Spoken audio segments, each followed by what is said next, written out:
what did happen to the last 10? I ran away with my life, fast forward, never turn back again. It's kind of funny that the more we pass time, the more we need to set them rewind. And 19 was the year I had to leave you, but now I'm seeing all the signs. Is this really happening? I can't believe it's true. I'm just as surprised as you. Is this really happening? I can't be too sure, but one day I'll be yours again.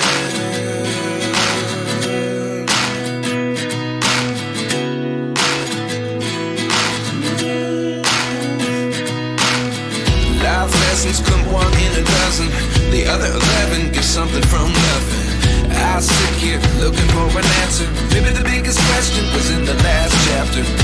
You gave me the soul I have today. Without you I never could have moved away. But now I see what you teach. I do believe I always should have stayed. Yeah. Is this really happening? I can't believe it's true. I'm just as surprised as you. Is this really happening? I can't be too sure, but one day I'll be yours again. One day I'll be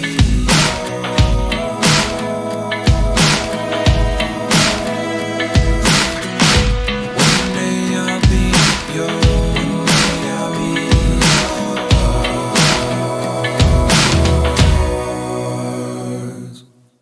Life lessons come one in a dozen. The other 11 get something from nothing. Life lessons come one in a dozen. The other 11 get something from nothing. Life lessons come one in a dozen. The other 11 get something from nothing. Life changes just open the door. One thing's certain, I'll always be yours. Is this really happening? I can't believe it's true. I'm just as surprised as you. Is this really happening? I can't be too sure, but one day I'll be yours. Yeah. Is this really happening? I can't believe it's true.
Flight में स्वागत के लिए देवी जी खड़ी थी और जहाँ से plane शुरू होता है वहाँ से हम लोगों ने एंट्री ली। इनको हमने हमारी सीट्स नंबर बताया बोर्डिंग पासेस के थ्रू और अंदर जाना शुरू हुआ। देखिए ये सब इस तरीके के अरेंजमेंट है।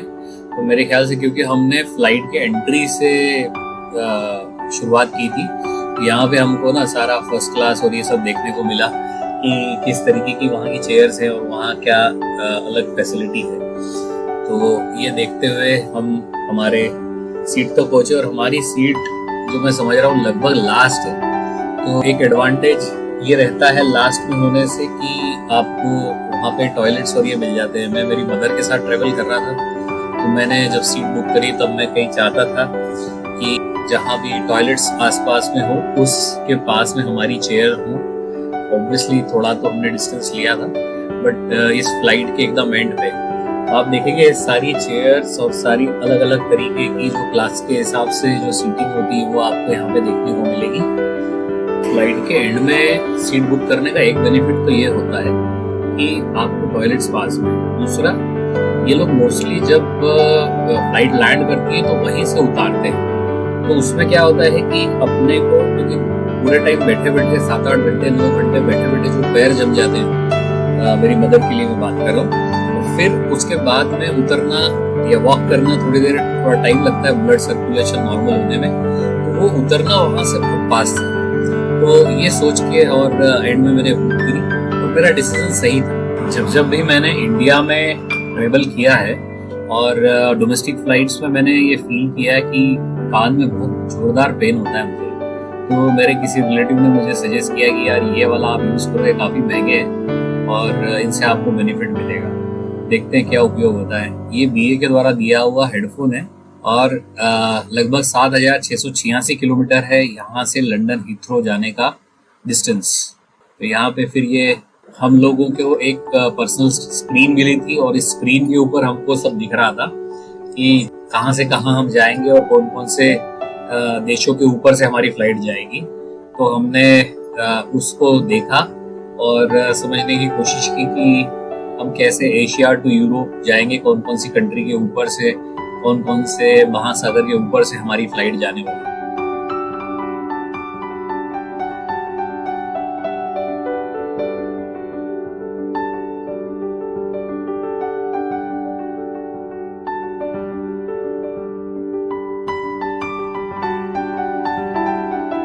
और फाइनली वो समय आ गया जब हमारी फ्लाइट टेक ऑफ होने वाली थी और हमने भगवान का नाम लिया और हमारी इस जर्नी को शुरू किया। हमारी फर्स्ट इंटरनेशनल फ्लाइट यहाँ से शुरू होती है।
फ्लाइट मुंबई से शुरू हो चुकी थी, अरेबियन सी के ऊपर से जब जा रही थी और आगे हमने जो नज़ारे देखे तो वो बहुत ही सरप्राइज करने वाले थे। शायद ये दुबई का एरिया था। यहाँ पे लोग बोलते हैं इस तरीके के विलास बने हैं और ये पाम ट्री का सीन देख के मजा आ गया।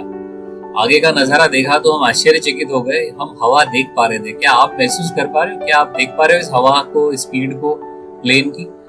पास ही में एक प्लेन और दूसरा जा रहा था, देखो वो भी आप आसानी से मार्क कर सकते हैं। और हमारे प्लेन को जो हवा को काटता हुआ जा रहा है, उस हवा की स्पीड को आप देख पा रहे हैं। मैं तो आश्चर्यचकित हो गया कि ये प्लेन क्या स्पीड से जा रहा होगा।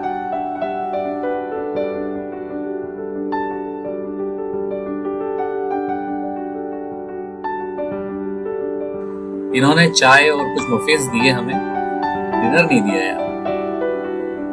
उसके बाद मैंने सोचा कि चलो प्लेन को एक्सप्लोर करते हैं और इसको एक्सप्लोर करने में मैंने सोचा कि चलो पास में देखते हैं यहाँ पे क्या किस तरीके के टॉयलेट्स वगैरह होते हैं। ये देखो एक बहुत अच्छा कंपार्टमेंट दे रखा है, जिसको आप ओपन कर दें तो जो लोग लेडीज जिनके साथ छोटे बच्चे ट्रेवल करते हैं उनको लेके और उनको साथ में जाके और इस तरीके से आप यूज कर सकते हैं टॉयलेट को। और मेरे ख्याल से छोटा बट बहुत सारे फीचर्स और फैसिलिटी के साथ में ये टॉयलेट था। और इसको मैंने फिर यहाँ पे देखा। बीच में एक मौका मिला जब वहाँ पे परमिशन लेके उनकी पेंट्री को देखने का, कवर करने का मौका मिला। पेंट्री वो जगह होती है जहाँ से ये लोग आपको फूड सर्व करते हैं। तो यही पास में टॉयलेट के पास में छोटा सा एरिया होता है जहाँ पे इनके पास इस तरीके के ये हॉटकेस वगैरह लगे रहते हैं, जहाँ पे गर्म खाना वगैरह रखते हैं और यहाँ से आपको सारा फूड सर्व किया जाता है। मैं फिर से मेरी विंडो में आ गया और यहाँ से दिलकश नज़ारों को देखने लग गया।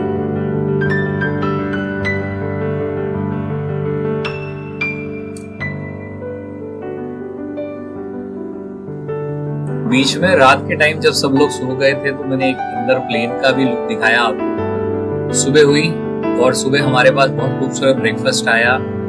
मैंने नॉनवेज ऑर्डर किया था तो चिकन सॉसेस और स्क्रम्बल्ड एग और कुछ ब्रेकफास्ट के आइटम दिए। मेरी मदर के लिए आलू पराठा और सब्जी वगैरह आया, उन्होंने वेज ऑर्डर किया था। और फिर हम लोगों ने ब्रेकफास्ट किया। और ब्रेकफास्ट करते करते जब मेरी नज़र बाहर विंडो पे पड़ी तो मैं आश्चर्यचकित हो गया, क्योंकि बाहर मुझे बड़े बड़े बर्फ़ के पहाड़ दिख रहे थे और ये वाकई में बहुत मर्समराइजिंग सिनारियो था। मैंने सोचा कि इसको देखें और इसको भी रिकॉर्ड करें ताकि मैं आप लोगों को दिखा सकूं। मज़ा आ गया। मुझे ऐसा लगा कि अगर हिमालय के ऊपर से भी कभी जाएं तो वो इसी तरीके का दिखेगा। देखो कभी किस्मत आई और चाइना जाने का कभी मौका आया तो हिमालय के ऊपर से भी ट्रेवल करने का मौका मिलेगा। तो डिस्टेंस कितना ट्रेवल कर लिया आपको यहाँ दिख रहा है, 6,988 231 किलोमीटर बचा है और हम लगभग लंदन हीथ्रो एयरपोर्ट के पास में पहुंच गए हैं। हमारी फ्लाइट यहाँ पे इंडिकेट कर रही है हमारी पर्सनल स्क्रीन के ऊपर। और ये सारे यूरोपियन कंट्रीज को हमने क्रॉस कर लिया है और लगभग नॉर्दर्न सी में आ गए हैं हम। और इसको क्रॉस करते ही हम लंदन पे लैंड कर देंगे। लंदन में ऊपर से नज़ारा इस तरीके का है, देखो कितना खूबसूरत नज़ारा है। और लंदन एयरपोर्ट पे हमारी लैंडिंग। सारे तरफ आप देखेंगे तो आपको ब्रिटिश एयरवेज के बहुत खूबसूरत प्लेन दिखेंगे। तो फाइनली सारी उत्सुकताएं यहाँ पे आके पहुंची हैं और हम लंदन पहुंच गए हैं। टर्मिनल 5 हीथ्रो एयरपोर्ट लंदन पहुंच गए हैं और यहाँ पे हम लोग बाहर निकले। यहाँ पे हमें सिक्योरिटी चेक इन एक बार फिर से करना पड़ेगा एडिनबरा जाने के लिए। और हमें यहाँ पे इमिग्रेशन करना पड़ेगा। जो भी यहाँ के इमिग्रेशन ऑफिसर्स हैं उनके साथ में जो क्वेश्चंस पूछते हैं उनको आंसर करना पड़ेगा कि हम यहाँ क्यों आए हैं, हमारा उद्देश्य क्या है, कब तक रहेंगे, कहाँ ठहरेंगे। ये सारे क्वेश्चंस शायद इमिग्रेशन ऑफिसर्स करते हैं, तो उसके लिए हम लोग प्रिपेयर्ड हैं। और अभी के लिए हमने इस वेटिंग एरिया में यहाँ पे इंतज़ार किया और आसपास के इस एयरपोर्ट में क्या क्या फैसिलिटीज़ है उसको मैं एक्सप्लोर करता हूँ। मम्मी को यहाँ पे रुका दिया वेटिंग एरिया में।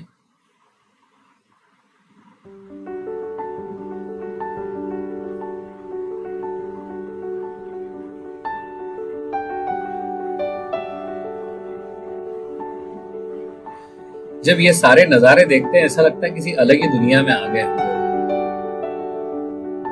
Join the team.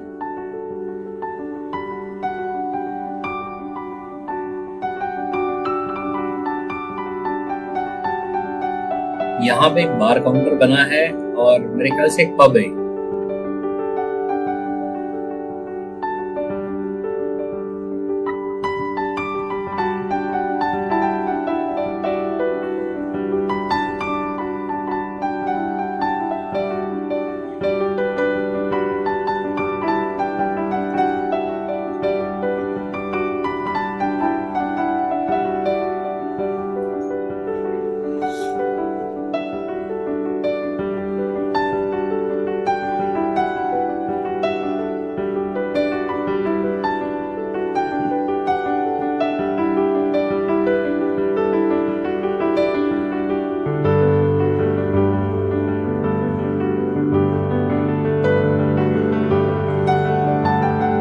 अब यहाँ पे लंदन में क्या होता है कि इंटरनेशनल एयरपोर्ट से हम जब डोमेस्टिक पे जाना चाहते हैं तो वहाँ पे इस तरीके की ट्यूब चलती है।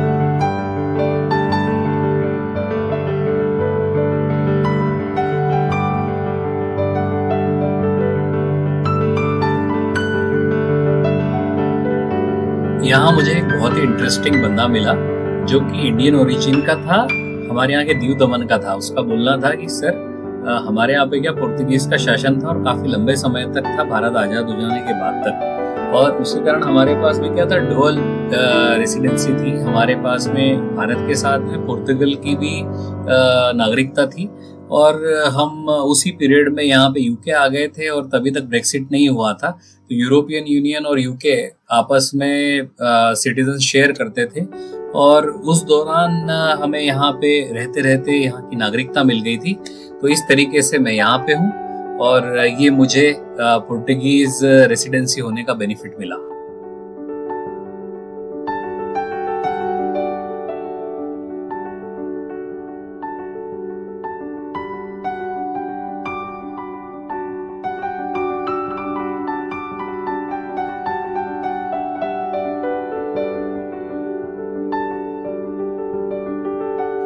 ये हमारी आगे की बोर्डिंग पासेस हैं, जिधर हम लंदन हीथ्रो से एडिनबरा जाने का जो हमारा ये है। हम लोगों ने फ्लाइट ली और फिर फ्लाइट से हम लोग एडिनबरा पहुंचे। इस वीडियो को अननेसेसरी खूब बड़ा नहीं करना चाहता, इसलिए इसको शॉर्टकट में निपटा लिया। फिर से हम फ्लाइट के अंदर में बोर्डिंग की और फिर फ्लाइट पहुंची। तो ये हम एडिनबरा एयरपोर्ट पे पहुंचे हैं। ये नज़ारे हैं यहाँ पे।